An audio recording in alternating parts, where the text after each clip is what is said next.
All right, moving on to one of my favorite style of problems. In fact, I love this more than trig. It's so much fun. This is I like to call these generalization problems, where you just take kind of a general setup and then you make some kind of a broad statement as to the way it looks or what it does, that sort of thing. And so these problems just they're just so sweet. I'm a generalization kind of person. I'm a universalist. And so anytime I can solve a problem once and it solves an entire family of issues, I'm all for it. And that's what I really strive for. Okay, so let's go ahead and tackle this one step at a time. Now this says show that the equation of the tangent line to the ellipse given by x squared over a squared plus y squared over b squared equals 1 at the point x naught y naught is given by that equation there. Okay, so that's what we're going to be working. The joys of kids. My son just came in, so pardon the interruption. Okay, so here we are. We need to show that the equation of the tangent line to that ellipse is given by that junk there. Okay, so let's just kind of throw a thought out there. Okay, we're looking for the equation of the tangent line.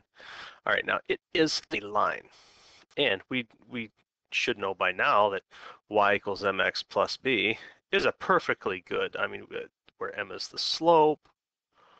Okay, this is a perfectly fine representation. M is slope and b is the y-intercept. That's fine, it's great, except we don't have the y-intercept, and that's an awful lot of work to try to find. And so if you really dig back to something that you don't use all that much probably, you have the point slope form of the line, which is y minus y naught is equal to m times the quantity x minus x naught, where you're looking at m as the slope, and you're going through the point or passing through. Okay, the point x naught y naught. Via here just means through. Okay, and so all we have to do is kind of think some more about this, and we don't really have the slope. Oh, we do have the point. That's good. So we need the slope. We have to have the slope. Okay, well, let's see. Slope. Wait a minute.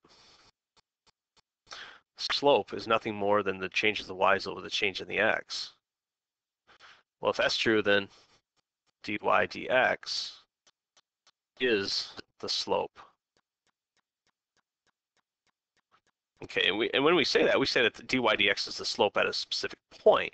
The problem there is that it's the derivative is actually a limit. We don't reach it. We just say it gets so close you can't tell the difference. No matter how close you get, we can get closer. Okay, so it's kind of a misnomer there that it's actually at a single point. It's just that it uses a point so close you can't tell the two apart.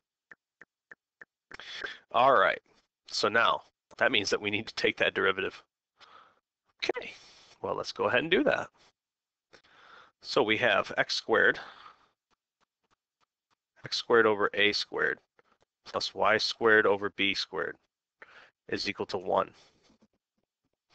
But now we're going to take the derivative with respect to x. So we have x squared divided by a squared. X squared, a and b, by the way, are constants in this case. They represent the a and b represent the lengths of the semi-major and semi-minor axes. Okay, so we have those. They're constants. We don't have to worry about those. So we can bring those out of the derivative. The derivative of x squared is 2x over a squared. We brought it out so we can put it back in. Plus the derivative of y squared. Now y, we're assuming, is a function of x, and so we have the derivative of the outside times the derivative of the inside, which is y prime, all over b squared, is equal to 0. From here, we can go ahead and solve for y prime, and so let's start that process off by taking 2x over a squared from both sides, so that we have 2y prime over b squared is equal to negative 2x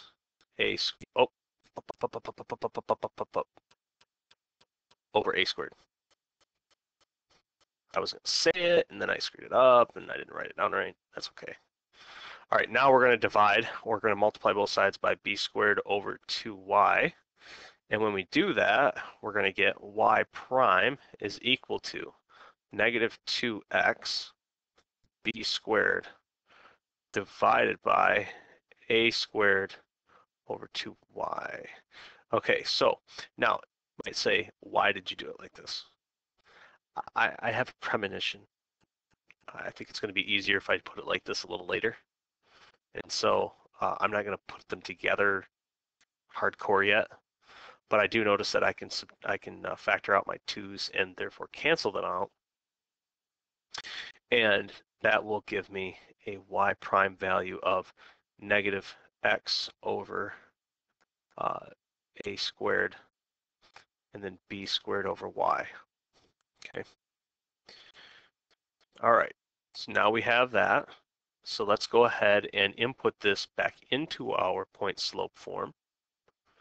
Okay, so we're going to put it right in there, right along with our x naught, y naught coordinate, so that we have y minus y naught is equal to, now here's all that stuff, okay, that's the slope.